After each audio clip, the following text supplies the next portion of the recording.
तो hello and welcome to India's first educational broadcast channel the Shaurya Rathore talk show. यहाँ मस्ती भी होगी, मजाक भी होगा, पढ़ाई भी होगी। तो ज़्यादा वक्त जाया ना करते हुए मैं शुरू करता हूँ आज का एपिसोड। आज के जो हमारे गेस्ट हैं उन्होंने बनाया है अपना यूट्यूब पे नाम। तो मैं बात कर रहा हूँ one and only ETC online के फाउंडर और मेरे फेवरेट टीचरों में से एक mister Rakesh Khandelwal. Please welcome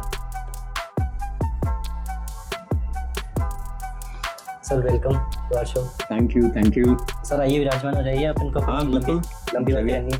जगह है तो बैठ ही जाते हैं।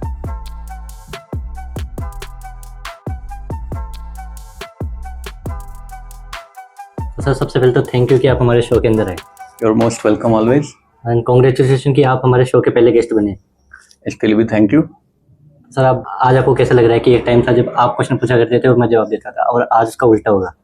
एक टीचर हमेशा ये चाहता है कि उसका जो स्टूडेंट है वो उससे आगे बढ़े, तो ऑब्वियसली क्वेश्चन एंड आंसर करना तो बहुत अच्छी बात है। बल्कि बच्चे भी अगर क्वेश्चन करते हैं तो ये भी बहुत अच्छी बात होती है। इससे पता चलता है उन लोगों की क्यूरियोसिटी का।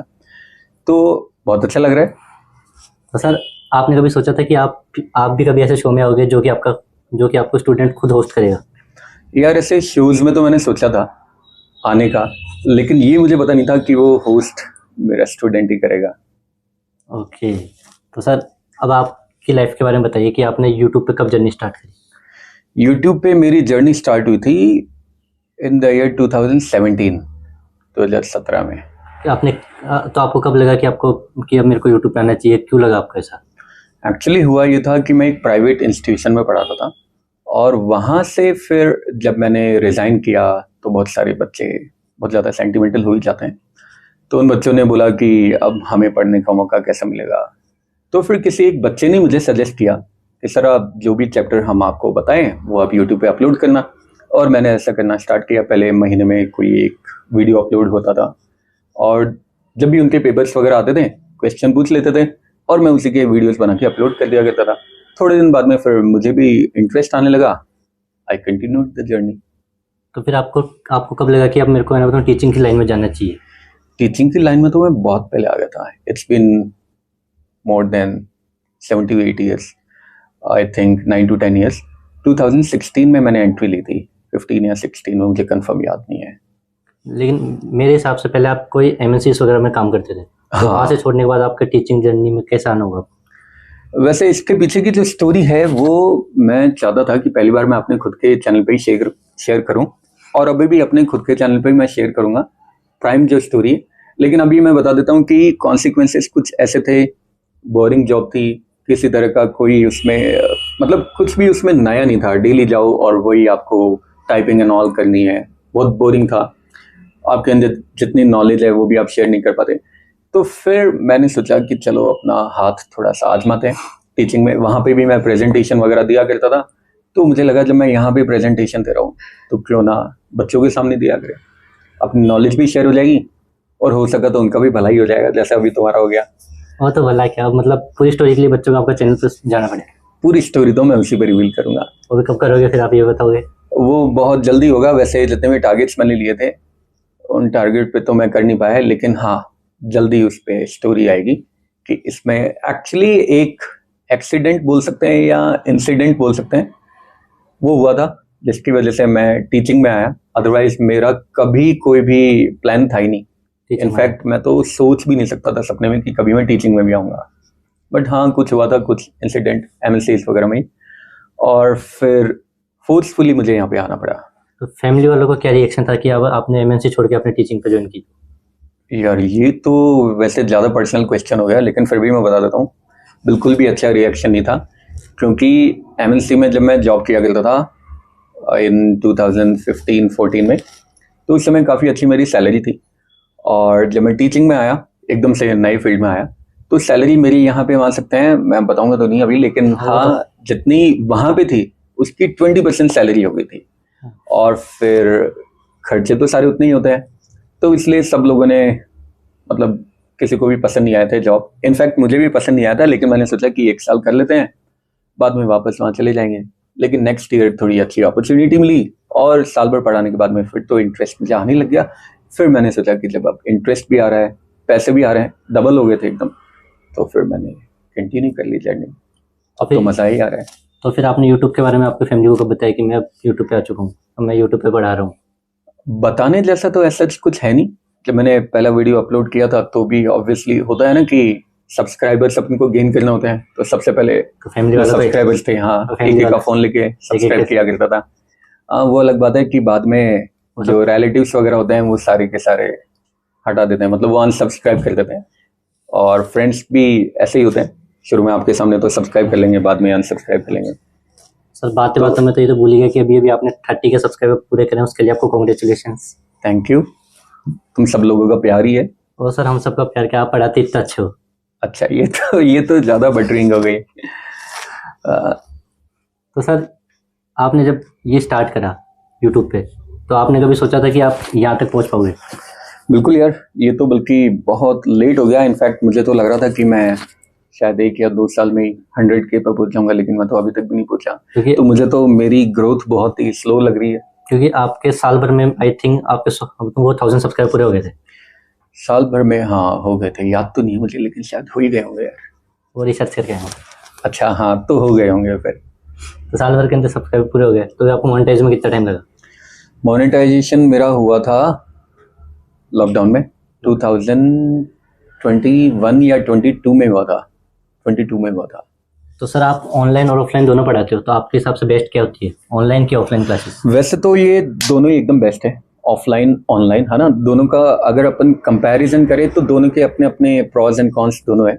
ऑफलाइन की अगर हम बात करते हैं तो वहाँ पे ऑब्वियसली क्योंकि 1-on-1 इंटरेक्शन होता है, तो एक बच्चा ज़्यादा अच्छा वहाँ पे सीख पाता है ऑफलाइन में, और टीचर भी क्योंकि बच्चे पे अपना 100% अटेंशन दे पाता है। लेकिन ऑनलाइन की अगर मैं बात करता हूँ तो ये ऑनलाइन एक प्लेटफॉर्म है जिसमें हम बहुत ही कम टाइम में वाइड रेंज अपनी कर सकते हैं, वाइड रीच हम लोग कर सकते हैं। मोर ओवर जो बच्चे अफोर्ड नहीं कर सकते ट्यूशन या कोचिंग वगैरह जाना, वो भी इजीली ऑनलाइन पढ़ सकते हैं। तो इसलिए दोनों के अपने अपने प्रॉज एंड कॉन्स है। अगर मेरा माना जाए तो ऑनलाइन अच्छा है, सही तरीके से यूटिलाइज करें। लेकिन आजकल होता है ना यार, बच्चे फोन लेकर बैठते हैं पढ़ने के लिए वो और रीलें बीच में बस रील्स चलती है। रील्स वगैरह वो चलाने लग जाते हैं, गेम्स वगैरह खेलने लग जाते हैं। तो वो एक जो डिस्ट्रैक्शन है, अगर उसको थोड़ा सा मॉनिटर कर ले या कंट्रोल कर ले, ऑनलाइन प्लेटफॉर्म बहुत अच्छा है, सब कुछ इजीली अवेलेबल है। तो सर अभी आने वाली सिचुएशन ऐसी हो चुकी है कि उनको हर हर 60 सेकंड में कुछ नई चीज़ चाहिए, तो वो कंटिन्यू 3 घंटे की पिक्चर भी नहीं देख पाते। अभी तो अभी की जनरेशन तो ऐसी है कि वो चैप्टर्स को भी 60 सेकंड में ख़त्म करना चाहती है। उसके ऊपर आपका क्या ख्याल है? ख्याल तो ऐसा है कि एक्चुअली रेडीमेड चीज़ें सबको चाहिए होती है, और इसीलिए मैंने भी इसी में एंट्री मारी है। जितने भी चैप्टर्स हैं, काफ़ी लंबे लंबे चैप्टर्स है, 10-10 पेजेस के, उन सबकी शॉर्ट समरी मैंने अपलोड की है अपने यूट्यूब चैनल पे। हर एक चैप्टर 10th की तो पूरी बुक मैं अपलोड कर चुका हूँ, और 12th में एक बुक तो कंप्लीट हो गई और एक बुक अभी बची है। तो क्योंकि मुझे पता है ये सब लोगों की टेंडेंसी है, पेशेंस किसी में नहीं है। सब लोगों को चाहिए कि जो कुछ मुझे करना है वो अभी करना है, तुरंत करना है। और इंग्लिश तो एक ऐसा सब्जेक्ट है जो बच्चे लेके बैठते हैं एक रात पहले, कल पेपर है तो उन्हें आज होश आएगा, तो आज ही इंग्लिश लेके बैठेंगे। अब एक दिन में कैसे कर पाएंगे? तो इसके लिए बस शॉर्ट्स होने चाहिए होते हैं, इसलिए हर एक चैप्टर के मैंने शॉर्ट्स डाल रखे हैं। आज तक आई थिंक किसी ने नहीं डाल रखे इतने बड़े बड़े चैप्टर्स, कोई 60 सेकंड में करवा ही नहीं सकता। लेकिन क्योंकि मुझे पता चल गया था तुम जैसे ही बच्चे है मेरे पास, तो इसलिए उन लोगों को देख कर फिर मैंने शॉर्ट्स में एंट्री ली, और हर एक चैप्टर का 60 सेकंड से कम का वीडियो है मेरे पास। नहीं सर, इस 60 सेकंड के शॉर्ट्स के चक्कर में बच्चों के अंदर जो पेशेंस नाम की चीज़ है वो खत्म हो रही है। पेशेंस तो मैं बता रहा हूँ ना, आजकल है ही नहीं, बच्चों में तो बिल्कुल भी नहीं है। उन्हें पेशेंस तो हम लोग इससे देख सकते हैं ना कि कल पेपर है तो वो बुक ही आज खोलेंगे। इनफैक्ट कई बच्चे तो ऐसे हैं, हाँ चलो बुक तो खैर खोल लेते हैं, लेकिन कई बच्चे तो ऐसे जो जब अपने एग्जाम सेंटर पे जाते रहते हैं वहाँ पे तो बाइक पे चलते चलते भी वो मोबाइल में शॉर्ट्स ढूंढते रहते हैं कि बस 60 सेकंड में हमें कुछ मिल जाए जो हमारी नैया पार करवा दें। पेशेंस तो किसी में भी नहीं है यार, बच्चों में तो बिल्कुल भी नहीं है आजकल। तो इसके अंदर अगर अब भी बच्चों के अंदर पेशेंस नहीं होगा तो आगे जाके तो उनकी लाइफ में बहुत ज़्यादा प्रॉब्लम आएगी इस हिसाब से। हर एक चीज़ का एक फेज होता है, तो ये अभी जो फेज बच्चों का चल रहा है ये लर्निंग फेज है। अब यहाँ पे वो सारी चीज़ें सीख रहे हैं, यहाँ पे ठीक है सारी चीज़ें उन्हें अवेलेबल हो रही है, कम पेशेंस में भी उन लोगों को चीज़ें अवेलेबल हो रही है, तो इससे उनका जो पेशेंस है वो और ज़्यादा डाइवर्ट होता जा रहा है। अब जैसे जैसे वो आगे बढ़ते जाएंगे तो उन्हें पता चलेगा कि भाई हथेली में सरसों कभी नहीं उगते हैं, थोड़ा टाइम देना पड़ता है, हर एक चीज़ को टाइम देना पड़ता है। अगर नए पत्ते आने हैं तो पहले पुराने पत्ते गिरेंगे तभी नए पत्ते आएंगे। तो हर एक चीज़ में टाइम लगता है, ये वो समय के साथ अपने आप सीख जाएंगे, क्योंकि सबसे बढ़िया जो टीचर होता है वो होता है टाइम, वक्त सब सिखा देता है वो। तो एक एवरेज स्टूडेंट का सवाल होता है कि इंग्लिश बोलने के लिए कॉन्फिडेंस ज़्यादा ज़रूरी होता है या फिर ग्रामर ज़्यादा ज़रूरी होती है? ये तो एक बहुत ही अच्छा क्वेश्चन है। अभी अपन लोग हिंदी में बात कर रहे हैं, हाँ। तो इतनी देर में कितनी बार तुमने ग्रामर पे फोकस किया, कितनी बार मैंने ग्रामर व्याकरण पे फोकस किया? नहीं किया, हमने बिल्कुल भी फोकस नहीं किया। लेकिन हम लोग कॉन्फिडेंटली बोल रहे हैं, तो the only thing that is required to speak is the confidence, बस। क्योंकि बोलते समय हम लोगों को अपना आइडिया डिलीवर करना होता है, हम लोगों को एकदम सेंटेंस फॉर्मेशन नहीं देखना होता है। हाँ, लेकिन अगर हम लोग राइटिंग की बात करते हैं, लिखने की बात करते हैं, ग्रामर मैंडेटरी होती है। और वैसे भी बोलने के लिए ग्रामर बेसिक तो आनी चाहिए।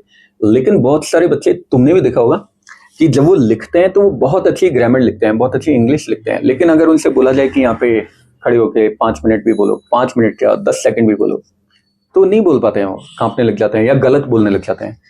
That is just because of the lack of confidence. तो कॉन्फिडेंस होना चाहिए। गलत आ रही है तो गलत भी बोलो ना यार, सामने वाले को सिर्फ तुम्हें अपना आइडिया डिलीवर करना है, तो बोलो, गलत बोलो, अपने आप करेक्ट हो जाएगा वो धीरे धीरे धीरे। लेकिन बोलोगे नहीं, सीख नहीं पाओगे फिर। आपके हिसाब से आपका कहना है कि मतलब ये है कि practice makes a man perfect? Everyone, practice makes a man and women perfect. हर किसी को बनाती है। तो सर, अभी आपने जो सवाल दिया उसके ऊपर से मेरे को एक क्वेश्चन याद है कि आपको कोई ऐसा सेंटेंस या कोई पैसेज याद है आपके स्टूडेंट का, अरे जिसको आपको पढ़ के आपको खुद को चाहिए होगी कि मैंने इसको पढ़ा है? यार, ऐसा तो बहुत बार होता है। तुम्हारे बहुत सारे ऐसे क्वेश्चन थे जिन्हें पढ़ के मैंने क्लास में भी सुना है, और बहुत सारी बहुत ज़्यादा हंसी भी आई होगी। तो ऐसे तो आते रहते हैं, हर 2-3 दिन में ऐसा कोई ना कोई इंसिडेंट हो जाता है, या कोई ऐसा कुछ लिख भी देता है कि भूल ही नहीं पाते हैं उसे, 1 महीने तक भी नहीं भूल पाते हैं। तो ऐसा कोई सेंटेंस हमें बताओ कि हम अब इतनी अच्छी तो मेरी मेमोरी नहीं है, और बादाम खाना भी अभी मैंने बंद कर रखा है, तो इसलिए मुझे याद तो अभी होगा नहीं। लेकिन हाँ, होते रहते हैं यार। अभी अगर मुझे पहले पता होता कि ये क्वेश्चन आने वाला है तो जरूर मैं वो याद करके आता कि ऐसा कोई पैसेज है क्या। लेकिन ऑन द स्पॉट पूछ लिया ना तुमने, इसलिए याद नहीं है। सब पॉडकास्ट का मतलब ही होता है, और मेरा तो शो ही ऐसा है कि ये मैंने पूरा होस्ट करा है स्टूडेंट के लिए, उनके क्वेश्चंस को मैं आप तक लेके आऊँगा। हाँ, तो बिल्कुल उनके अच्छा, ये सारे उनके क्वेश्चन है जो अभी मुझ तक आ रहे हैं। हाँ सर। तो ये डेटा कहाँ से कलेक्ट किया? और डेटा, ये तो चीज़ लीक नहीं करनी रहती हमें। अच्छा अच्छा अच्छा। तो अभी आपने बोला कि अभी जो स्टूडेंट है उनको वो जो पेशेंस खत्म हो रहा है धीरे धीरे, तो वो स्टूडेंट्स अभी डाउनलोड करते हैं इंस्टाग्राम, रील्स चलाते हैं, डिलीट कर देते हैं, फिर बोलते हैं कि अब हम लोग आगे से नहीं चलाएंगे, फिर वो लोग क्रोम पे जाके चलाने लग जाते हैं। तो फिर उनका तो पेशेंस वहीं जा रहा है ना, कि वो लोग पढ़ाई से भटक के उधर जा रहे हैं। लेकिन इसे पेशेंस नहीं बोलेंगे यार, इसे डाइवर्जन बोलेंगे। डाइवर्ट हो रहे हो, ये तो मैं बोल रहा हूँ। टेक्नोलॉजी बहुत ही अच्छी चीज है अगर इसको सही तरीके से यूज भी लिया जाए तो। अच्छा, टेक्नोलॉजी बनाई ही इसलिए गई थी, यूज करने के लिए, लेकिन लोग क्या कर रहे हैं? मिस यूज कर रहे हैं। अब जैसे इंस्टाग्राम वगैरह हो गया, फेसबुक, यूट्यूब, कुछ भी है, ये सारी की सारी चीजें बहुत अच्छी है अगर इनको सही तरीके से हम लोग यूज करें तो। फॉर एग्जाम्पल, बहुत सारी हमारे पास जनरल इंफॉर्मेशन हम लोग इंस्टाग्राम से भी ले सकते हैं, यूट्यूब से भी ले सकते हैं। इनफैक्ट बहुत सारे लोग ऐसे हैं जो इंस्टाग्राम से पैसे भी कमा रहे हैं, कोलैबोरेशन एंड ऑल करके। लेकिन लोगों ने इसको सिर्फ एक समझ लो ना, नेगेटिव टर्म्स में ही इसको यूज करना स्टार्ट कर दिया है। तो इसलिए यार, मिसयूज तो अगर किसी भी चीज का हम करेंगे तो बेकार ही है ना। तो ये डाइवर्जन है। अब इसके लिए सबसे इंपॉर्टेंट बात है टारगेट। अपना टारगेट सेट करो। 1 घंटा मुझे पढ़ना है तो 1 घंटा मुझे पढ़ना ही है। फोन को साइड में रख दो, फ्लाइट मोड पे कर दो, या फ्लाइट मोड पे करना ही क्यों है, दूसरे रूम में जाके फोन को छोड़ के आ जाओ। 1 घंटे पढ़ाई की अगर बात हो रही है तो वो 1 घंटे पढ़ाई करो, उस बीच में किसी का भी फोन आए। और वैसे भी स्टूडेंट्स के लिए कोई इंपॉर्टेंट कॉल्स होते ही नहीं है।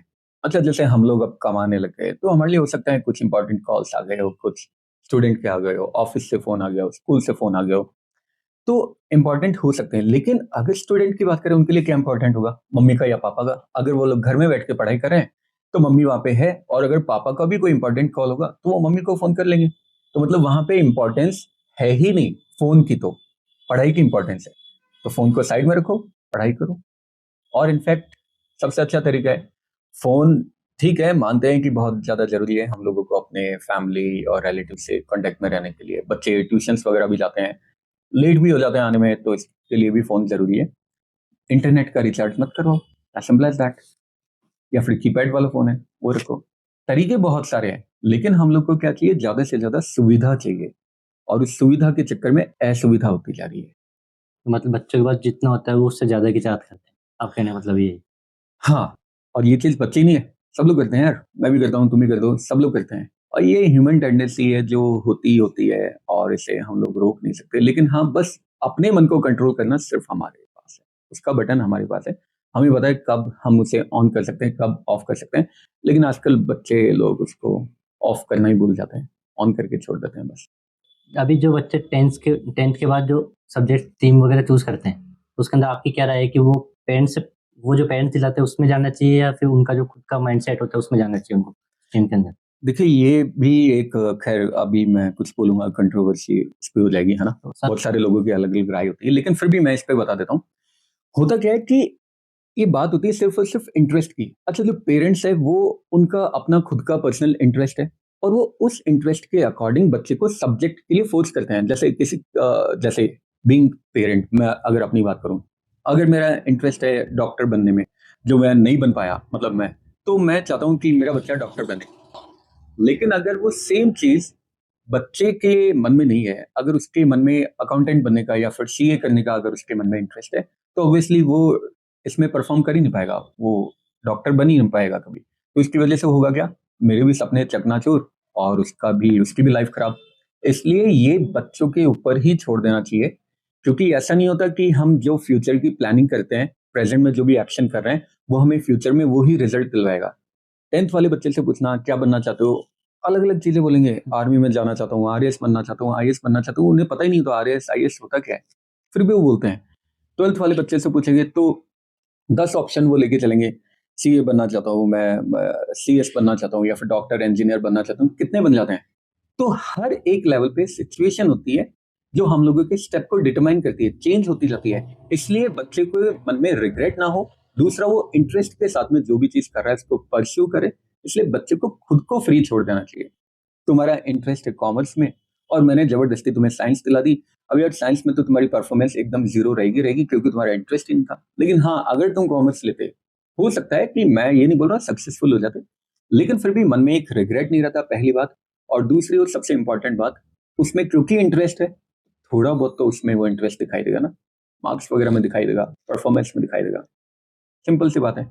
इसलिए पेरेंट्स को गाइड करना चाहिए कि बेटा तेरे लिए ये सब्जेक्ट अच्छा है, इसमें ये स्कोप है, ये स्कोप नहीं है, और बाकी ये सारी चीजें बताने के बाद में छोड़ देना चाहिए। देख, अब मैंने तुझे सारा कुछ बता दिया है कि ये पर्टिकुलर सब्जेक्ट तेरे लिए अच्छा है, ये पर्टिकुलर सब्जेक्ट बेकार, मतलब बेकार तो खैर कुछ भी नहीं होता, मतलब इसमें ये स्कोप है, ये स्कोप नहीं है।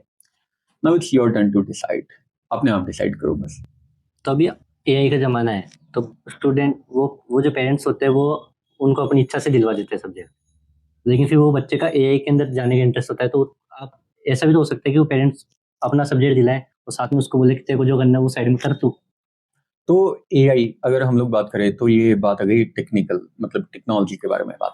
तो यार ये तो कोई भी कर सकता है, अगर किसने ह्यूमैनिटीज ली है, साइंस लिया है, कॉमर्स लिया है, कोई भी कर सकता है। इसके लिए कोई पर्टिकुलर सब्जेक्ट है ही नहीं। हाँ ठीक है, अगर हम लोग जैसे आगे 12th में साइंस पे अगर हम लोग लेते हैं, 11th-12th में साइंस लेते हैं, तो इसमें थोड़ा सा हमें कम टाइम मिलता है, क्योंकि इसमें पढ़ाई थोड़ी सी ज़्यादा करनी पड़ती है।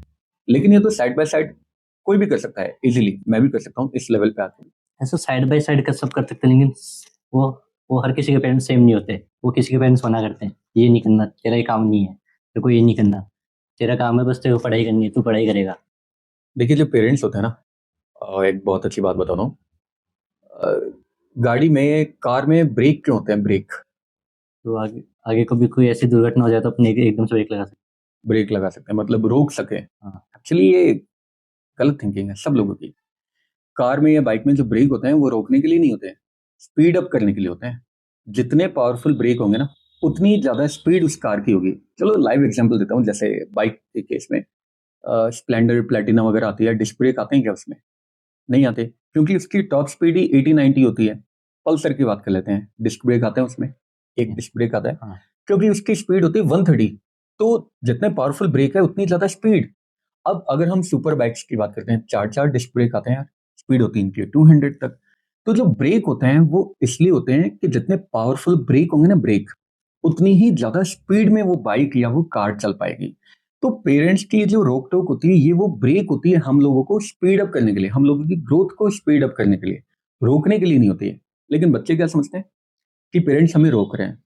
अच्छा, अब दूसरी मेन बात, बच्चे का इंटरेस्ट है एआई में, बच्चे को ऑब्वियसली ज्यादा नॉलेज है, पेरेंट्स को कम है, तो बच्चे को ये सारी चीजें बतानी चाहिए पेरेंट्स को, उन्हें दिखाना चाहिए कि देखो ये स्कोप है। और कोई भी पेरेंट्स ऐसे होते नहीं है जो बच्चे की ये बात समझे ना। बहुत आई डू अग्री, होते होंगे कुछ एक्सेप्शनल केस होते होंगे, लेकिन फिर उनका अपना पर्सनल आउटलुक है, उन्होंने उस चीज में कुछ ड्रॉबैक देखा होगा या नोटिस किया होगा, तो उनसे बात करनी चाहिए बैठ के कि भाई क्या आपने ड्रॉबैक इसमें नोटिस किया है, क्या कमी इसमें आपको लगी है। फिर जो उन्होंने कमी बताई है उसको भी नजरअंदाज नहीं करना चाहिए, देखना चाहिए क्या सच में ये कमी है तो फिर पेरेंट्स की सुनो, नहीं है तो पेरेंट्स को कन्विंस करो उसके बारे में। तो अभी आज के टाइम के सिचुएशन के स्टूडेंट ऐसे हैं कि वो मतलब पेरेंट्स की हर चीज़ को नेगेटिव में लेके जाते हैं। पेरेंट्स अगर कुछ सही बात बोलते हैं तभी वो उसको नेगेटिव में लेते हैं। तो उसके ऊपर आपको क्या लगता है? ये होता है जनरेशन गैप। जनरली होता क्या है कि हम लोगों की जो थिंकिंग होती है ना, वो हर एक सिचुएशन पे चेंज होती जाती है। जैसे अभी तुम्हारी एज होगी करीब 17-18, आज से 10 साल पहले तुम्हारी जो लाइकिंग्स एंड डिसलाइकिंग थी, पसंद या नापसंद थी, जैसे गली में खेलना, इधर उधर भागना, क्या अब वो सारी चीजें तुम्हें पसंद है? नहीं। नहीं है। तो 10 साल बाद में जो चीजें तुम्हें आज पसंद आ रही है, जैसे यूट्यूब पे पॉडकास्ट एंड ऑल करना और दोस्तों के साथ इधर उधर घूमना, हो सकता है 10 साल बाद में ये पसंद ना आए। तो ये जनरेशन गैप है। अब पेरेंट्स में और स्टूडेंट में, बच्चे में गैप तो हो गई 10 साल, 15 साल, 20 साल का।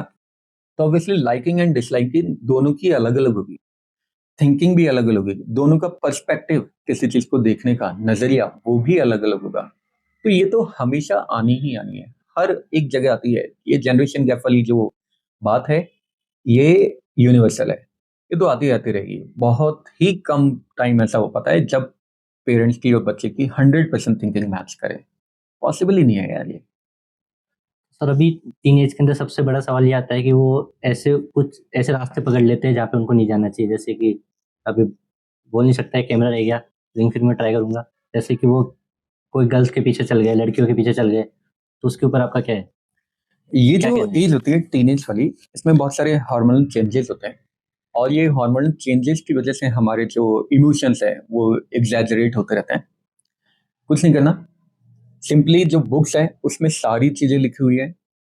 बस अपना साथ, बुक्स का कभी भी साथ नहीं छोड़ना है, पेरेंट्स की हमेशा बात सुननी है। और एक बहुत ही सिंपल तरीका मैं बता देता हूँ, अगर आप किसी भी काम को कर रहे हो और अगर आपको उस काम को छुप के करना पड़ रहा है पेरेंट्स से, तो समझ जाओ वो काम गलत है।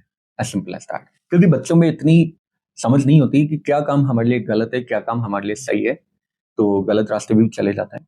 तो बस सिंपल सा रूल है, अगर किसी काम को हम कर रहे हैं और हमें डर लग रहा है कि कोई हमें देख ना लगे या मम्मी पापा को पता ना चल जाए, मतलब वो काम गलत है, बंद कर दो।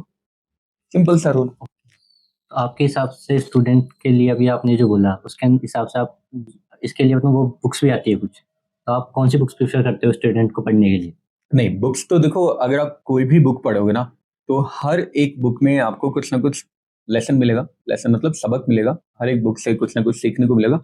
बुक्स का मैं इसलिए रेकमेंड कर रहा था, बुक्स की वजह से हमारा जो डाइवर्जन है गलत डायरेक्शन में वो नहीं जाएगा।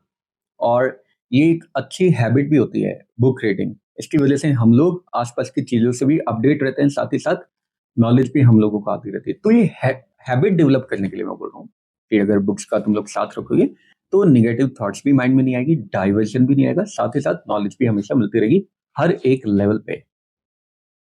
तो मतलब एक स्टूडेंट को कब तक प्रैक्टिस करती रहनी चाहिए कि मैंने ये चीज़ अचीव नहीं हो रही, तो वो कब तक ट्राई करता रहे कि हाँ मैं जब तक नहीं कर लेता? मतलब उसको कितने अटेम्प्ट लेने चाहिए किसी भी चीज़ के लिए? अगर मान लो कोई बच्चा यूपीएससी कर रहा है, सीए कर रहा है, उसको कितने अटेम्प्ट देने चाहिए कि हाँ अब तक मैं दूंगा ये अटेम्प्ट? जब तक उसकी सिचुएशन अलाउ करती है। अब यहाँ पे सिचुएशन से मतलब है, बहुत सारे लोग ऐसे होते हैं जिनकी फाइनेंशियल कंडीशन इतनी नहीं होती है कि स्कूलिंग के बाद में भी वो 2 या 3 साल अपने बच्चे को पढ़ा सके। ग्रेजुएशन। तो हर किसी को ट्राई करना चाहिए, क्योंकि मन में वो रिग्रेट नहीं होना चाहिए कि मैंने ट्राई ही नहीं किया।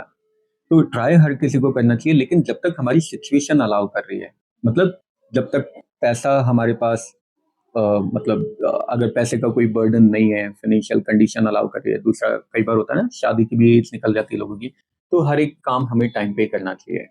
और ट्राई तो हमेशा करते रहनी चाहिए यार। फाइनेंशियल कंडीशन अगर अलाउ नहीं करती ना, तो भी मैं ये बोलूंगा जॉब करते रहो, साइड बाय साइड प्रिपरेशन करते रहो, तैयारी करते रहो। तो एआई का भी जमाना है, एआई क्या होमवर्क के अंदर हेल्प कर सकता है? एआई का मतलब ही है आर्टिफिशियल इंटेलिजेंस। तो सर वो एआई मतलब वो इंटेलिजेंस है जो आर्टिफिशियली क्रिएट की गई है हम लोगों के द्वारा, हम लोगों के लिए हर तरह की हेल्प करेगी यार। हर तरह के नहीं, लेकिन सर वो एआई को बच्चे एक बार यूज करने लग जाते हैं तो उसका ट्रैक आपको पता है कि बच्चे सही रास्ते में कम जाते हैं, 99% चांस होता है कि बच्चा हमेशा गलत रास्ते अपनाता है। तो इसी के लिए मैंने बताया ना, टारगेट सेट करना है कि प्रायोरिटी क्या है हमारी। प्रायोरिटी हमारी पढ़ाई है, प्रायोरिटी हमारी रील्स वगैरह देखना है, मोबाइल पे टाइम वेस्ट करना है। फॉर एग्जाम्पल एक लाइव और सिंपल सा एग्जाम्पल देता हूँ। जैसे हमारे पास पानी है, पानी, अब पानी लिमिटेड अमाउंट में है। अब मुझे 3 काम करने हैं, मुझे नहाना भी है, कपड़े भी धोने हैं और पानी पीना भी है, लेकिन पानी की क्वांटिटी लिमिटेड है। तो सबसे पहली प्रायोरिटी पे रखूंगा मैं पानी को पीने के लिए, उसके बाद में फिर मैं रखूंगा नहाने के लिए, फिर लास्ट में नंबर आएगा कपड़े धोने का। अब अगर पानी थोड़ा सा कम है तो कपड़े धोने वाले काम को मैं कैंसिल आउट करूंगा और पीने वाले को प्रायोरिटी पे रखूंगा। तो it's about prioritising the things, कि क्या आपको अपनी प्रायोरिटी पे रखना है। तो बच्चों को ये चीजें खुद से समझनी होगी कि प्रायोरिटी उनकी पढ़ाई है, डाइवर्जन नहीं है। और डाइवर्जन के लिए सबसे मैंने अच्छा फ्रेंड बताया ना, बुक्स। साथ मत छोड़ो उनका, हमेशा बने रहो उनके साथ। ओके, तो आपके हिसाब से कहने का मतलब ये है कि आप मतलब जो बुक्स है उनको फ्रेंड समझो, ना कि फ्रेंड्स ही होती है। बच्चे समझते नहीं है ना। हाँ, लेकिन समझना पड़ेगा ना, अभी नहीं तो कभी नहीं यार। वो जब तक समझ आती है, जब तक उनकी एज निकल चुकी होती है, वो 40-45 के हो जाते हैं। इसीलिए तो मैंने बताया ना कि सबसे अच्छा जो फ्रेंड हम, सॉरी, सबसे अच्छा टीचर जो हमारा होता है वो होता है टाइम। सब सिखा देता है, अपने आप सिखा देता है। हाँ, कोई चीज समझ में नहीं आ रही तो भी टाइम सिखा देगा। सबसे अच्छा टीचर होता है यार। Time. Give time some time, समय को थोड़ा समय दो, सब ठीक कर देता है, सब सिखा देता नहीं सर, ये एवरेज बच्चे हमेशा कहते हैं सर टाइम ही नहीं है, टाइम ही नहीं है, टाइम ही नहीं है, पढ़ाई का टाइम ही नहीं है। और आपका ये जो सब्जेक्ट इंग्लिश है, उसको तो बच्चे ऐसा समझ रखे हैं कि हम तो एक रात में खत्म कर लेंगे। है। तो ये तो मैंने पहले ही बता दिया ना कि ये साइकोलॉजी क्यों है, क्योंकि बच्चों को क्या लगता है, अच्छा इंग्लिश की एक ड्रॉबैक ये कि एक तो लैंग्वेज है, तो कुछ भी लिख दो, कैसे भी लिख दो, लैंग्वेज में जनरली आइडिया हमें देना होता है, आइडिया वो समझ में आ ही जाता है, मार्किंग उस हिसाब से मिल ही जाती है। दूसरा, बच्चों को क्या लगता है कि किसी भी सेंटेंस को, जैसे ग्रामर की अगर मैं बात करूं, सेंटेंस को बोल के देखो, अगर वो सुनने में सही लग रहा है, सेट हो रहा है, मतलब वो सही है, लिख दो। और जनरली ऐसा होता है, ये लैंग्वेज है यार, लैंग्वेज हमने सुना होगा तभी हमें लगता है सुनने में सही है, कहीं ना कहीं तो उन्होंने सुना होगा। इसलिए वो सोचते हैं कि जब इतना इजीली हम लोग मार्क्स स्कोर कर पा रहे हैं तो पढ़ने की जरूरत ही क्या है। लेकिन ठीक है, एकेडमिक लेवल पे, 12th के लेवल पे तो हम लोग मान लेते हैं इससे काम चल जाएगा, काम नहीं जुगाड़ चल जाता है इससे। लेकिन आगे अगर कंपेटिटिव वर्ल्ड की अगर हम बात करें यार, वहां पे तो पूरा टाइम देना पड़ता है हर एक पर्टिकुलर सब्जेक्ट को, चाहे वो इंग्लिश क्यों ना हो, चाहे वो हिंदी ही क्यों ना हो, हर एक सब्जेक्ट को टाइम देना होता है। आपकी वीडियो काफ़ी है, आपने सब बताया पढ़ाई के लिए, मोटिवेशन के लिए। आपने जो भी अभी तक वीडियो बनाई वो काफ़ी बच्चों के लिए। देखो, मोटिवेशन के लिए तो मैंने सच कोई वीडियो बनाई नहीं, लेकिन हाँ पढ़ाई की अगर मैं बात करूँ तो 9th 10th 11th और 12th का कोर्स तो ऑलमोस्ट मैं कंप्लीट कर चुका हूँ। ग्रामर तो हर एक लेवल की मिल जाएगी मेरे चैनल पे। और लिटरेचर की अगर मैं बात करूँ तो सीबीएसई मैंने लगभग कंप्लीट कर लिए। अब मैं दूसरे बोर्ड्स पे शिफ्ट हो रहा हूँ और धीरे धीरे बीए और एमए पे। तो अभी तो वीडियोस एकेडमिक लेवल की बात करूँ तो वहां के लिए काफी है, लेकिन हाँ कंपेटिटिव वर्ल्ड के लिए थोड़ी कम वीडियोस है अभी, और बनानी है। और वैसे भी नॉलेज कभी खत्म नहीं होती है, जितना आप लेते जाओगे या देते जाओगे उतनी कम है वो। तो काफी तो नहीं बोल सकते, बहुत सारे कंटेंट है अभी तो बनाने के तो अभी तक आप यूट्यूब पे केवल बीए के लिए केवल अभी तक आपका ही चैनल आया है जो कि बीए के बच्चों को पढ़ाता है इंग्लिश। लिए। नहीं नहीं, बहुत सारी चैनल्स है। जितना हाँ, चैनल लेकिन जो दूसरे बोर्ड्स है, जैसे आसाम बोर्ड हो गया, बिहार बोर्ड हो गया, इनके वीडियोस बहुत कम है। सबसे मेन बात, हिंदी में तो इनके वीडियोस ही नहीं है। कुछ वीडियोस है आसाम बोर्ड के, हिंदी में एक भी वीडियो नहीं है। तो इसका फायदा मुझे मिलता है, वो वीडियोस मैं बना लेता हूँ। मैं जनरली ऐसे ही वीडियो ढूंढता हूँ जो बहुत कम अपलोड किए गए हैं, और उन वीडियोस को डाल देता हूँ। डालते ही मजा आ जाता है, वायरल हो जाते हैं। तो सर आप ये टाइम मैनेज कैसे करते हो कि आप यूट्यूब पे पढ़ाते हो, ऑफलाइन पढ़ाते हो, स्कूल्स अटेंड करते हो? टाइम तो देखो ऐसा है, जब मिल जाए ना तब किसी काम को कर लो बस। स्कूल से ठीक है मैं आता हूँ, उसके बीच में मुझे जो भी टाइम मिलता है 1-2 घंटे का, उस टाइम पे मैं यूटिलाइज कर लेता हूँ अपने वीडियोस बनाने के लिए। और कभी कभी रात को भी बनाता हूँ। इनफैक्ट कभी कभी ऐसा हो जाता है कि वीडियो मुझे कल ही अपलोड करनी है, तो रात को 11, 12, 1 भी बज जाता है वीडियो शूट करने में। और बाकी तो संडे अपना ही है यार। संडे को जितने बचे हुए काम हैं उनके साथ वीडियोस भी बना लो। हाँ, कभी कभी हो जाता है कि नहीं बन पाते हैं, इसीलिए फिर वो 3, 4, 5 दिन डिले हो जाती है, वीडियो अपलोड नहीं कर पाता। तो सर अभी अभी अभी ये जो रिसेंटली 12th के एग्जाम हुए तो उस पर बच्चों ने आपको काफ़ी कमेंट करे कि सर आप लाइव आओ, लाइव हमें आके पढ़ाओ। तो अभी तक आपने लाइव तो दिया ही नहीं। यार प्रॉब्लम ये हुई थी कि उससे पहले 10th का एग्जाम था। हाँ, क्योंकि आप 10th के एग्जाम में लाइव आए थे हाँ। और सेम लाइव पे आपको कमेंट मिले थे कि बच्चों के 12th में भी सर लाइव आना। मैं लाइव आया था उसमें, 10th में मैं लाइव आया, लेकिन क्योंकि अभी मेरा स्टूडियो वैसे तो खैर मैंने काफ़ी हद तक रेडी कर लिया है, लेकिन उसमें कुछ चीज़ें इल इक्विप्ड थी। तो जब मैंने 10th का वो वीडियो बनाया तो बहुत सारी बातें ऐसी थी जो मैं लास्ट के लिए बचा के रखा हुआ था कि ये मैं लास्ट में बनाऊंगा। उससे पहले तो वो वीडियो खत्म हो गई यार। तो इसलिए फिर मुझे लगा 12th में भी कहीं यही वाली प्रॉब्लम ना हो जाए। और दूसरा उस समय कोई आई थिंक काम भी आ गया था, मुझे अभी याद नहीं आ रहा, लेकिन कुछ काम आ गया था, इसलिए भी मैं नहीं आ पाया। मतलब बहुत सारे ऐसे सर्कमस्टेंसेस हो गए जो 12th वाले एग्जाम के टाइम पे हुए और मैं नहीं आ पाया।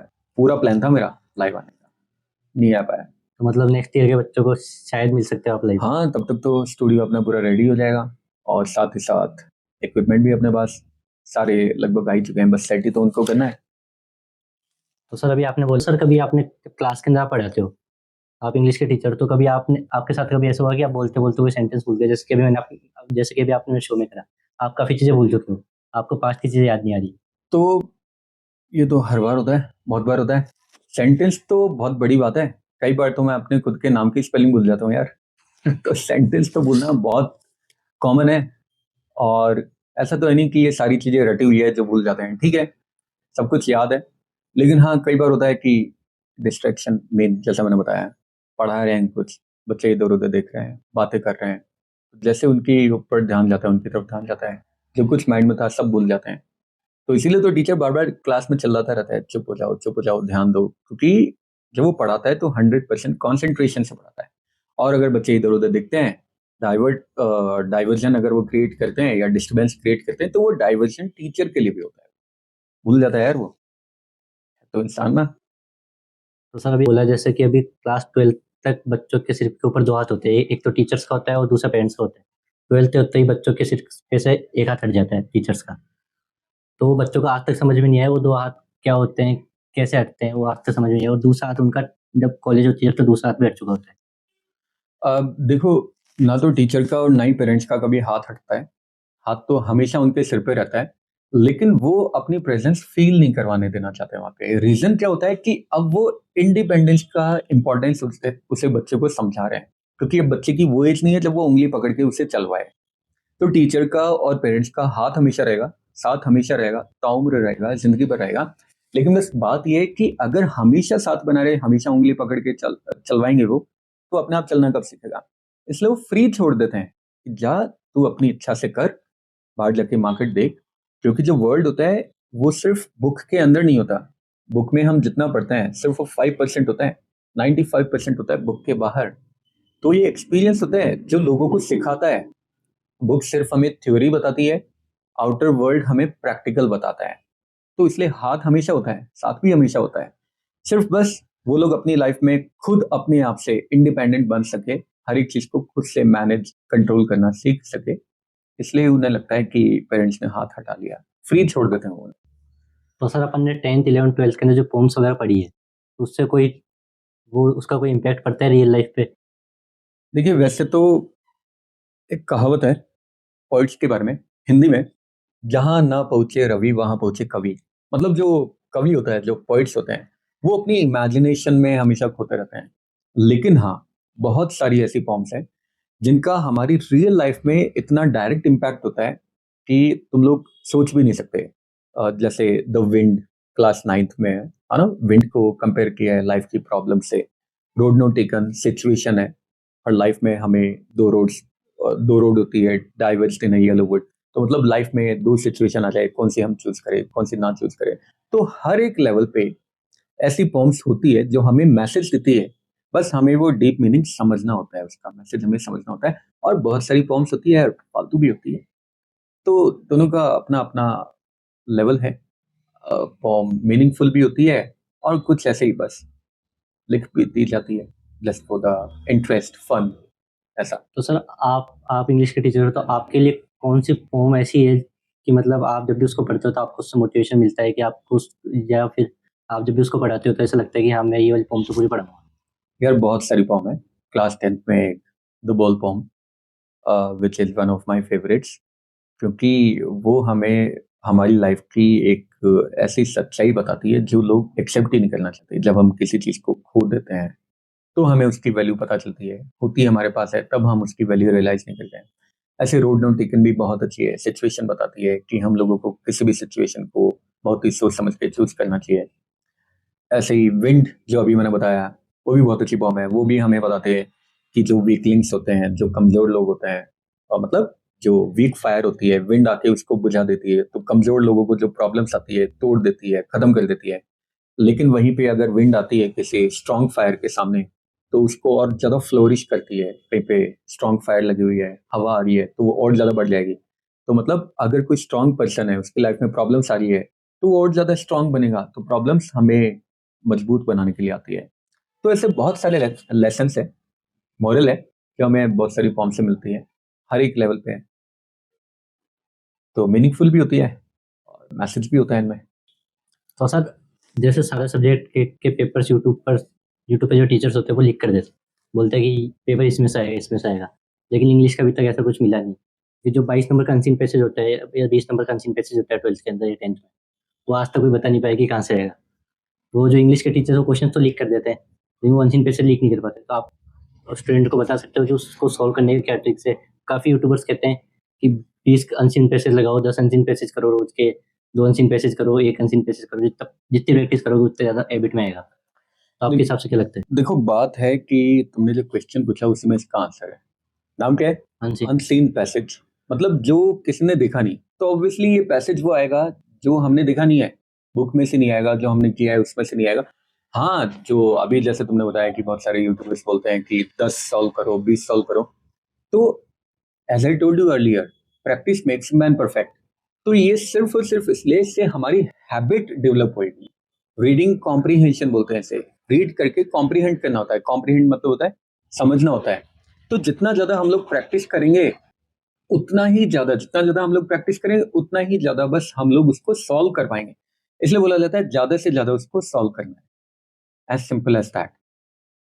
सॉल्व करेंगे, हैबिट में हमारी आ जाएगा, हम लोगों को पढ़ने की हैबिट होगी। अभी रीडिंग कॉम्प्रिहेंशन ऐसा होता है कि 5 या 6 लाइन पढ़ते पढ़ते तो लोग सो जाते हैं, नींद आने लग जाती है। रीडिंग हैबिट ही नहीं है यार, सबसे मेन बात। अच्छा रीड तो कर लेंगे, फिर कॉम्प्रीहेंड नहीं कर पाएंगे, मतलब समझ उसे नहीं पाएंगे। तो जितने ज्यादा हम लोग सॉल्व करेंगे रीडिंग हैबिट डेवलप होगी, और उसी रीडिंग हैबिट के अकॉर्डिंग अगर हम लोग उसके क्वेश्चन के आंसर कर रहे हैं तो मतलब हमारी कॉम्प्रीहेंशन स्किल भी एनहांस हो रही है ना। इसलिए बोला जाता है प्रैक्टिस करो। बाकी अनसीन पैसेज कभी कोई बता ही नहीं सकता यार, किसी को नहीं पता कौन सा आ जाएगा। नहीं, क्योंकि काफ़ी टीचर्स कहते हैं कि अनसीन पैसेज के लिए केवल वोकेब आपको अच्छी होनी चाहिए, आपकी वोकेब अच्छी होनी चाहिए, और अगर आप उसको रीड कर लोगे अनसीन पैसेज को तो आप क्वेश्चन खुद बना के लिख सकते हो। तो 12th के अनसीन पैसेज आपको पता है, मेरे को पता है कि वो 9th-10th वाले पैसेज नहीं आते कि उसमें एक आंसर लिखा हुआ है कि अनसीन पैसेज पढ़ लिया, क्वेश्चन देख के आंसर लिख दिया। 12th के अनसीन पैसेज वैसे आते हैं कि आपको क्वेश्चन पढ़ के आंसर खुद को देना पड़ता है। वैसे 10th में भी ऐसा ही होता है, और पैसेज पढ़ना पड़ता है, आंसर खुद को ही देना होता है, मतलब खुद की लैंग्वेज में। 12th में भी ऐसा ही होता है, लेकिन जैसा अभी तुमने बताया ना कि ऐसा नहीं है कि 9th में वो कीवर्ड्स मिल गए, होता है 12th में कीवर्ड्स मिल जाते हैं। कीवर्ड्स मिलते हैं, लेकिन वो छोटी क्लासेस में तो क्वेश्चन लिया, आंसर अनसीन पैसेज से कॉपी पेस्ट कर दिया। वो चीज़ 12th में नहीं होती, वहाँ पे वोकेब का काम आता है। तो कुछ नहीं वोकेब किया 12th में, नहीं होती है 12th में। कॉपी कर दो एज इट इज, नंबर मिल जाता है। नंबर तो मिल जाते हैं हाँ, लेकिन वो आंसर हमारे कितना सही है नहीं है, क्वेश्चन को हम लोग जस्टिफाई नहीं कर पाते हैं। तो इसका मैंने बताया ना सिंपल सा तरीका है, प्रैक्टिस करनी है हमें ज्यादा से ज्यादा। अच्छा वोकैबुलरी की, अब तुमने बात की कि वोकैबुलरी हमारी अच्छी होनी चाहिए। वोकैबुलरी का मतलब क्या है? Word knowledge. तो अगर हमारे पास किसी पर्टिकुलर वर्ड की नॉलेज ही नहीं है, मैं उसको पढ़ रहा हूँ, वो वर्ड अगर मेरे सामने आ गया, मुझे अगर उसका मीनिंग नहीं पता, तो मतलब सेंटेंस का मीनिंग भी पता नहीं चल पाएगा। तो इसलिए वोकैबुलरी तो अच्छी होना ऑब्वियस है ना। वोकैबुलरी अच्छी होगी तभी तो मुझे उन वर्ड्स का मीनिंग पता होगा, वर्ड्स का मीनिंग पता है तभी तो मैं सेंटेंस को समझ पाऊंगा और आंसर कर पाऊंगा। तो वोकैबुलरी तो इसलिए इंपॉर्टेंट होती है, किसी भी लैंग्वेज के लिए हो, तो हिंदी के लिए भी उतनी इंपॉर्टेंट होती है, हिंदी में वोकैबुलरी। तो वोकेबलरी, आपके हिसाब से वोकेबलरी बहुत जरूरी है। हर लैंग्वेज में है। वोकैबुलरी तो इम्पोर्टेंट है। वोकैबुलरी मतलब वर्ड्स। अगर आपके पास शब्द ही नहीं है, वर्ड्स ही अगर आपके पास नहीं है, बोल नहीं पाओगे आप, समझ नहीं पाओगे लैंग्वेज को। अभी जो फेज है उसके अंदर जो टीनेज बच्चे होते हैं ना, वो अपने आप को जज नहीं कर पाते कि मेरे को क्या करना है, मैं क्या करना चाहता हूँ, मैं आगे क्या कर सकता हूँ। तो उसके हिसाब से आपको क्या लगता है कि वो उनको क्या चीज़ करनी चाहिए कि अभी कि वो निकल सके अपना ऐसी सिचुएशन से? Self judgement. सेल्फ जजमेंट मतलब देखो, मैं तुम्हें इतना नहीं जानता जितना तुम अपने आप को जानते हो। तुम्हारे पेरेंट्स भी तुम्हें इतना नहीं जानते जितना तुम अपने आप को जानते हो। तो हर कोई अपने आप को सबसे ज्यादा जानता है। मुझे सब पता है मेरी कमियां क्या है, लेकिन मैं तुम्हें नहीं बताऊंगा, पेरेंट्स के सामने दिखाऊंगा नहीं। हर एक इंसान के बहुत सारे फेस होते हैं, बहुत सारे चेहरे होते हैं। मैं तुम्हें अपने बारे में जो बताना चाहता हूँ तुम्हें सिर्फ उतना ही पता है। जो मैं नहीं दिखाना चाहता हूँ तुम्हें नहीं पता, लेकिन मेरा वो फेस भी है। तो मतलब हम लोगों को खुद को पता है कि हमारे अंदर कमी क्या है, हमारे अंदर अच्छाई क्या है, बुराई क्या है। तो सेल्फ जजमेंट करना है हमें कि भाई हम लोग किस चीज में हमारा पोटेंशियल है और उस पोटेंशियल को हम लोग अचीव कर सकते हैं। तो ये अपने आप को हमेशा पता होता है। और अगर फिर भी नहीं पता, अलग अलग चीजें ट्राई करो। जिस चीज में तुम अच्छा परफॉर्म कर रहे हो मतलब उसमें तुम्हारा इंटरेस्ट है, कंटिन्यू करो उसे। और जिस चीज में अच्छा परफॉर्म नहीं कर पा रहे, बोरिंग वहां पे फील हो रहा है, तो मतलब इंटरेस्ट नहीं है, skip that, change the direction. तो सर ये वाली चीज़ तो टीनेज को जरूरत होनी, ये वाली चीज़ तो बड़े को भी होती है, जैसे भी आपने बताया। सब में होती है ये तो, हर किसी में होती है। क्योंकि मैंने बताया सेल्फ जजमेंट हर एक लेवल पे हमें करना है, हर एक लेवल पे। जैसे अच्छा यूट्यूब मैंने स्टार्ट किया, बहुत सारे लोग हैं जिन्होंने मेरे साथ में यूट्यूब स्टार्ट किया, तो बहुत सारे टीचर्स हाँ। आज इसमें से एक भी नहीं है यूट्यूब पे, कहीं दिखाई नहीं देते। इनफैक्ट अभी मैं कभी कभी उन्हें बोलता भी हूँ कि यार मैं वीडियो शूट कर रहा हूँ, चलो आ जाओ आप भी वीडियो बना लो। अरे यार ये तो बहुत बोरिंग काम है, कौन करेगा।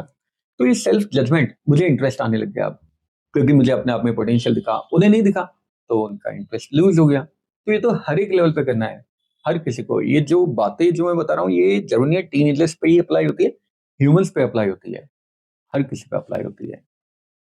तो सर जब आपने यूट्यूब पे स्टार्ट करा, तो आपको पहले कभी हैबिट नहीं थी कि कैमरे के सामने कैसे बोलना है। तो आज की जनरेशन भी यूट्यूब पे स्टार्ट करती है, मतलब काफ़ी बच्चे देखे होंगे जो छोटे छोटे बच्चे हैं जो कि यूट्यूब पे बच्चों को पढ़ाते हैं, जो 12th कर लेते हैं, ग्रेजुएशन करते हुए यूट्यूब पे बच्चों को पढ़ाते हैं। तो उनके लिए आपको क्या थॉट प्रोसेस है कि वो कौन से टाइम पे कौन से टाइप पे कौन सी वीडियो बनाए? देखो, वीडियो हमेशा वो बनाओ जिसमें ऑडियंस को इंटरेस्ट हो। दूसरा, वीडियो हमेशा वो बनाओ जो ऑलरेडी कम बनी हुई है, क्योंकि डिमांड एंड सप्लाई। अच्छा, तुम तो खैर कॉमर्स पे हो तो ये बात बहुत अच्छे से जानते हो। डिमांड एंड सप्लाई इन दोनों का रिलेशन है, हमेशा ये रिलेशन ही हम लोगों को फॉलो करते हुए इस ट्रेंड पे चलना है। जिस चीज की डिमांड ज्यादा है, सप्लाई कम है, अगर उस पर वीडियो बना रहे हो हिट हो जाएगा। और डिमांड कम है, सप्लाई बहुत ही ज्यादा है, सीबीएसई की बात करता हूँ, एनसीईआरटी के चैप्टर्स, डिमांड कम है इनकी, कम डिमांड, अच्छा कम डिमांड तो नहीं बोल सकता मैं, डिमांड ज्यादा है, लेकिन सब जितनी डिमांड है सप्लाई उससे भी ज्यादा है। हाँ। इसलिए सीबीएसई की वीडियोस बनाते हैं, इतनी जल्दी हिट नहीं हो पाते हैं। हाँ। अब जैसे मैंने बताया था आसाम बोर्ड के, डिमांड बहुत ज्यादा है, सप्लाई है ही नहीं यार, तो उनके वीडियोस बनाते ही हिट हो जाते हैं। तो इसलिए ये डिमांड एंड सप्लाई का खेल है। देखो मार्केट में रिसर्च करो, डिमांड किस चीज की ज्यादा है, वीडियोस बना दो। डिमांड है, सप्लाई कम है, हो जाएगा हिट। सर ये स्टूडेंट्स जब पढ़ते पढ़ते 1 घंटे के बाद 15 मिनट का ब्रेक लेते हैं, तो उसके अंदर वो फ़ोन ले लेते हैं हाथ में। तो 15 मिनट कब आधे घंटे में बदल जाता है, कब 1 घंटे में बदल जाता है, पता ही नहीं चलता। तो इस तो यही सबसे बड़ा डिस्ट्रैक्शन होता है स्टूडेंट लाइफ के अंदर, कि जब वो ब्रेक लेते हैं तो वो लंबा खिंच जाता है। तो उससे वो तो ये वाले डिस्ट्रैक्शन से वो बाहर कैसे निकले? अच्छा, ब्रेक का मतलब क्या होता है? ब्रेक का सिंपल सा मतलब होता है कि किसी चीज को अगर हम कंटिन्यूएशन में कर रहे हैं उसको ब्रेक करना है। और वो जरूरी भी होता है, जरूरी होता है हमारे पोस्चर के लिए भी। एक ही पोस्चर में बैठे बैठे कई बार हम लोगों को स्टिफनेस फील होने लग जाती है, और एक ही चीज को जब हम लोग पढ़ते जा रहे हैं तो बोरिंग भी फील होता है। तो ब्रेक मतलब उस कंटिन्यूएशन प्रोसेस को ब्रेक करना है। अब उस ब्रेक के लिए किसने बोला है कि मोबाइल फोन ही एक जरिया है? घूम के आओ, घास में टहल के आओ, नेचर को देखो, आसमान की तरफ मुंह करके सन को देखो, चिड़िया को देखो। बाहर गाड़ियां चल रही है इतनी ज्यादा, बुलेट बड़बड़ की आवाज करते हुए, उस आवाज को सुनो, थोड़ा इरिटेशन उस पर निकालो। तो बहुत सारी चीजें हैं अपना माइंड डाइवर्ट करने के लिए, ब्रेक लेने के लिए। फोन ही एक जरूरी नहीं है, लेकिन हाँ, फोन को मैंने पहले भी बताया ना, प्रायोरिटी, क्या चीज को हम प्रायोरिटी दे रहे हैं ये इंपॉर्टेंट है। अब लोगों ने पढ़ाई से ज्यादा फोन को प्रायोरिटी दे दी। फोन को तो रख ही दो, जब पढ़ रहे हो तो भूल जाओ फोन नाम की दुनिया में कोई चीज भी है, कोई तितली भी है। फॉरगेट अबाउट इट, रख दो उसे साइड में। सबसे अच्छा तरीका बताऊं, मम्मी को दे दो, क्योंकि एक बार मम्मी के हाथ में अगर फोन चला गया तो फिर वो पढ़ते समय तो तुम्हारे हाथ में नहीं आएगा। अगर मम्मी के हाथ से आ भी जाए तो फिर सबसे अच्छा लॉकर हमारे पास है, पापा को दे दो, बस। फिर तो पॉसिबिलिटी नहीं है डिस्ट्रैक्शन की भी नहीं है। फिर तो बीच में क्या होता, जब तक स्टडी खत्म नहीं हो, जब तक ही नहीं आना हाँ, फोन हाथ में। तब तक नहीं आएगा, एग्जाम खत्म होते, सेशन खत्म होते तक नहीं आएगा। तो वो रिजल्ट के बाद ही डिपेंड करेगा कि फोन आना चाहिए कि नहीं आना हाँ, फोन आएगा या जूते आएंगे, चाहिए। तो वो डिपेंड जैसे करता है। सर अभी जैसे कि अभी सीबीएसई रिजल्ट आने वाला है, तो इस साल के रिजल्ट को देखते आपको क्या लगता है कि किस तरीके के रिजल्ट है? रिजल्ट तो देखो सारा अनप्रेडिक्टेड है, हाँ, लेकिन पेपर बहुत अच्छे हुए थे। हाँ वो तो मतलब बहुत इजी पेपर थे, इनफैक्ट मैं खुद गया था सीबीएसई की चेक में, तो बच्चों ने काफ़ी अच्छा स्कोर किया है, परफॉर्मेंस भी बहुत अच्छा दिया है, रिजल्ट बहुत अच्छा आने के चांसेस है। बाकी तो सब कुछ डिपेंड करता है यार, लक पे भी, और क्या लिखा है बच्चों ने क्या नहीं लिखा। तो सर अभी आप पेपर के अकॉर्डिंग तो बहुत अच्छा रिजल्ट आएगा। तो सर आप अभी सीबीएसई कॉपी चेक करने गए, तो उसमें से आपने कितने बच्चों को फेल करा?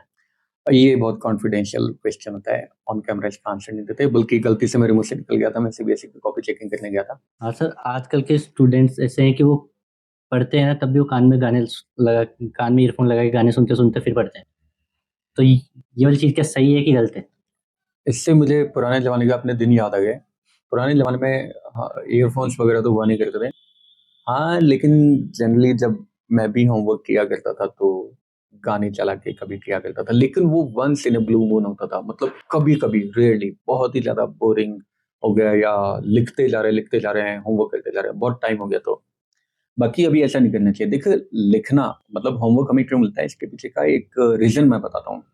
जब हम किसी चीज़ को लिखते हैं तो सेम नॉलेज 3 बार इनफ्लो आउटफ्लो होती है।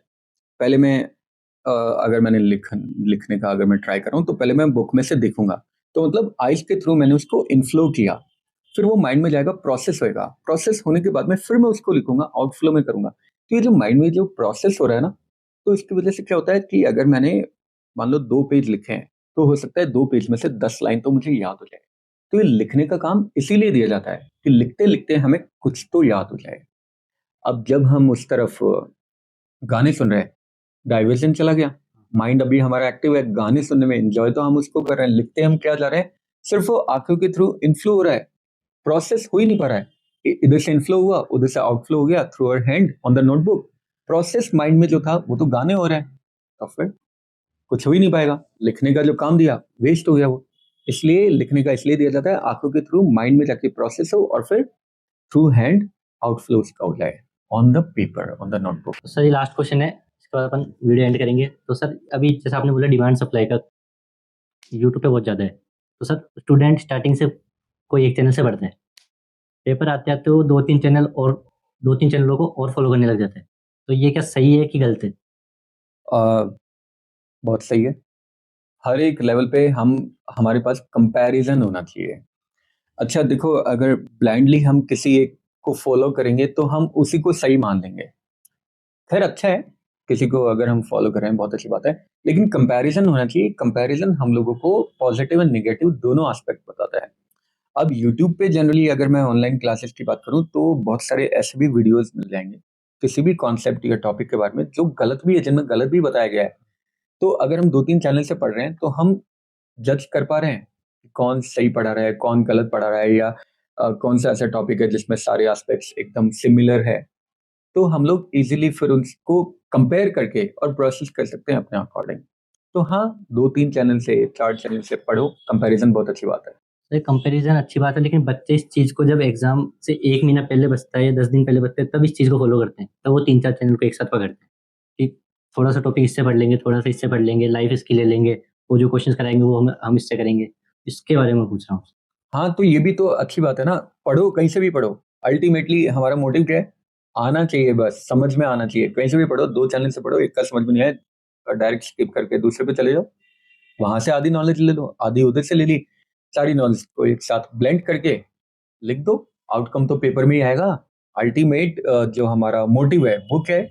नॉलेज हमारे पास आनी चाहिए, दैट्स इट। तो सर आज के एपिसोड में इतना ही, और थैंक यू कि आप हमारे शो के अंदर आए। Welcome always. तो सर हम लोग दुआ करेंगे कि आपके 100 के सब्सक्राइबर जल्दी हो, और अगर आपको वीडियो पसंद आई हो तो आप भी ईटीसी ऑनलाइन क्लासेस ज्वाइन करें और इंग्लिश को बनाए आपका दोस्त। तो मिलते हैं एक नए एपिसोड के अंदर। तब तक के लिए वीडियो पसंद आई तो लाइक कर देना, शेयर कर देना, सब्सक्राइब कर देना।